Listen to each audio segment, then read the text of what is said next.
తెలంగాణలో తాజా రాజకీయాలు కీలక మలుపులు తిరుగుతున్నాయి. ఇప్పటికే 10 మంది బీఆర్ఎస్ ఎమ్మెల్యేలు కాంగ్రెస్ తీర్థం పుచ్చుకోగా మరింత మందిని లాక్కునేందుకు కాంగ్రెస్ ప్రయత్నాలు ముమ్మరం చేస్తోంది. జిల్లాల వారీగా కాంగ్రెస్ నేతలను వాళ్లకున్న పరిచయాలతో బీఆర్ఎస్ ఎమ్మెల్యేలను ఒప్పించి పార్టీ మార్పించే యత్నాలు చేయవలసిందిగా ఇప్పటికే అధిష్టానం ఆదేశాలను జారీ చేసేసిందట. దీంతో టార్గెట్ బీఆర్ఎస్ అనే రీతిలో కాంగ్రెస్ పార్టీ శ్రేణులు రెచ్చిపోతున్నాయి.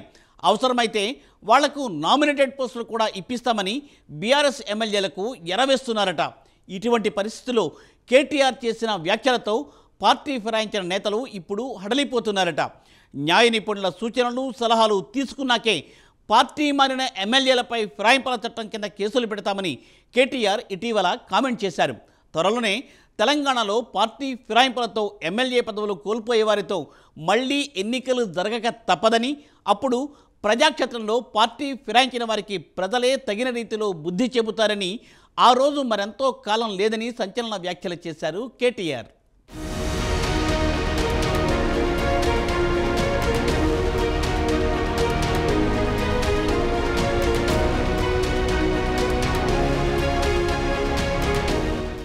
తెలంగాణలో 4 అసెంబ్లీ స్థానాలకు ఉప ఎన్నికలు తప్పవా?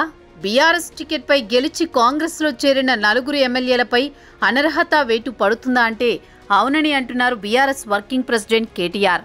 పార్టీ మారిన ఎమ్మెల్యేలపై అనర్హత వేటు తప్పదని జోస్యం చెప్పారు. ఎమ్మెల్యేల పార్టీ ఫిరాయింపులపై ఢిల్లీలోనూ బీఆర్ఎస్ న్యాయ పోరాటం చేస్తుందని తెలిపారు. రాజ్యాంగ నిపుణులతో పార్టీ సీనియర్ ప్రతినిధులు ఈ మేరకు త్వరలోనే సమావేశమవుతారని వెల్లడించారు. ఫిరాయింపులపై సుప్రీంకోర్టులో పార్టీ తరపున పిటిషన్ వేస్తామన్నారు. జడ్జిమెంట్ ఎలా వస్తుందో కూడా కేటీఆర్ వెల్లడించారు.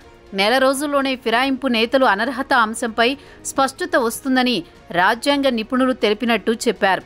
గతంలో మణిపూర్ ఎమ్మెల్యేల విషయంలో సుప్రీంకోర్టు తీర్పులు ఇచ్చిన విషయాన్ని గుర్తు చేశారు.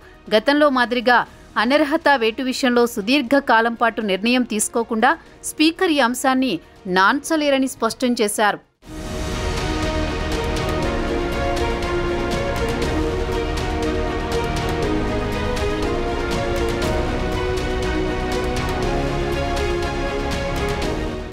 ఈ సందర్భంగా 3 బీఆర్ఎస్ ఎమ్మెల్యేలు దానం నాగేందర్, కడియం శ్రీహరి, తెల్లం వెంకట్రావు అనర్హత వేటుకు సంబంధించి హైకోర్టులో వేసిన పిటిషన్తో పాటు పార్టీ మారిన ఎమ్మెల్యేలపైన స్పీకర్కు చేసిన ఫిర్యాదు విషయాన్ని, వాటికి సంబంధించిన పత్రాలను న్యాయ నిపుణులకు బీఆర్ఎస్ నేతలు అందించారు. ఈ విషయంలో ప్రస్తుతం సుప్రీంకోర్టు మార్గదర్శకాలు స్పష్టంగా ఉన్నందున హైకోర్టు సైతం ఎక్కువ కాలం వాయిదా వేసే అవకాశం లేదని న్యాయ నిపుణులు తెలిపారు. హైకోర్టు నిర్ణయం త్వరగా ప్రకటించకుంటే సుప్రీంకోర్టుకు వెళ్లే అవకాశం ఉందన్నారు. సుప్రీంకోర్టు తీర్పులతో పాటు న్యాయ కోవిదులు, రాజ్యాంగ నిపుణులు చెబుతున్న సలహాలు, సూచనల మేరకు న్యాయ పోరాటం కొనసాగిస్తామని కేటీఆర్ తెలిపారు. త్వరలోనే సుప్రీంకోర్టును ఆశ్రయిస్తామన్నారు. హైకోర్టు లేదా సుప్రీంకోర్టు ద్వారా నెల రోజుల్లో పార్టీ మారిన ఎమ్మెల్యేలపైన అనర్హత వేటు అంశం తేలిపోతుందని విశ్వాసం వ్యక్తం చేశారు. తెలంగాణ రాష్ట్రంలో ఉప ఎన్నికలు తప్పవని, పార్టీ మారిన ఎమ్మెల్యేలకు ప్రజాక్షేత్రంలోనే బుద్ధి చెప్తామన్నారు. ఒకవైపు జాతీయ స్థాయిలో పార్టీ ఫిరాయింపులపైన శుద్ధపూస ముచ్చట్లు చెబుతూ తెలంగాణ రాష్ట్రంలో రాజ్యాంగ స్ఫూర్తిని దెబ్బతీసేలా కాంగ్రెస్ పార్టీ ఫిరాయింపులను ప్రోత్సహిస్తోందని కేటీఆర్ మండిపడ్డారు. త్వరలోనే కోర్టుల సహాయంతో కాంగ్రెస్కు గుణపాఠం చెబుతామని హెచ్చరించారు.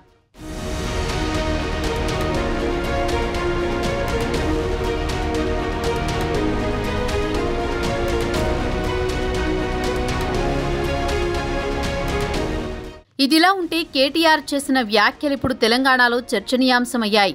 గతంలో బీఆర్ఎస్ అధికారంలో ఉండగా కాంగ్రెస్, టీడీపీ, కమ్యూనిస్టు పార్టీ ఎమ్మెల్యేలను కూడా ఆ పార్టీలో చేర్చుకున్నారు. నాడు కాంగ్రెస్ ఎమ్మెల్యేలు పార్టీ మారిన వారిపై అనర్హత వేటు వేయాలని స్పీకర్కు ఫిర్యాదు చేశారు. కానీ నాటి స్పీకర్ నాన్చివేత ధోరణి అవలంబించారు. కానీ ఇప్పుడు కేటీఆర్ మాత్రం వెంటనే చర్యలు తీసుకోవాలని కోరడం ఆశ్చర్యంగా ఉందని కాంగ్రెస్ నేతలు ఎద్దేవా చేస్తున్నారు. తాము చేస్తే సంసారం, మరొకరు చేస్తే వ్యభిచారమన్న చందంగా కేటీఆర్ తీరు ఉందని విశ్లేషకులు చెబుతున్నారు. మరోవైపు కేసీఆర్ కామెంట్స్తో సుప్రీంకోర్టులో తాము కేసులు ఎదుర్కోవాల్సి వస్తుందని పార్టీ ఫిరాయించిన బీఆర్ఎస్ ఎమ్మెల్యేలు హడలిపోతున్నారు. తీరా కేటీఆర్ అన్నట్లుగా సుప్రీంకోర్టులో తమకు వ్యతిరేకంగా తీర్పు వస్తే తమ పరిస్థితి ఏమిటని లోలోపల మదన పడుతున్నారు. ఎన్నికలు జరిగి కేవలం 6 నెలలే అయ్యింది.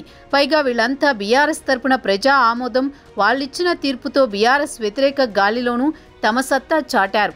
కాంగ్రెస్లో హేమాహేమీలను సైతం మట్టి కరిపించారు. అయితే ఎన్నికలు కాగానే కాంగ్రెస్ ఆకర్షణకు లోనై ఆ పార్టీ తీర్థం పుచ్చుకున్నారు. తమ పరిస్థితి కుడితిలో పడ్డ ఎలుక మాదిరిగా తయారైందని వాపోతున్నారు. తీరా ఎన్నికలు జరిగితే మళ్లీ కాంగ్రెస్ తరపున టికెట్ వస్తుందో రాదో తెలియదు. ఒకవేళ వచ్చినా ప్రజలు తమని మళ్లీ గెలిపిస్తారో లేదో తెలియదు. తమ రాజకీయ భవిష్యత్తు ఇంతటితో సమాప్తం కావాల్సిందేనా అని బాధపడుతున్నట్టు సమాచారం.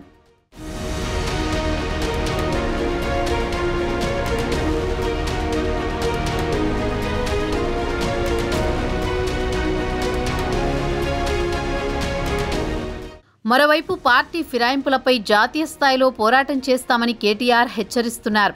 అయితే కేసీఆర్ సీఎంగా ఉన్నప్పుడు కాంగ్రెస్ నేతలు, తెలుగుదేశం నేతలు తమ పార్టీలను వదిలి బీఆర్ఎస్లో చేరారు కదా, అప్పుడు వాళ్లకు వర్తించలేదా ఈ ఫిరాయింపుల చట్టమని కేటీఆర్ని నెటిజన్లు ప్రశ్నిస్తున్నారు.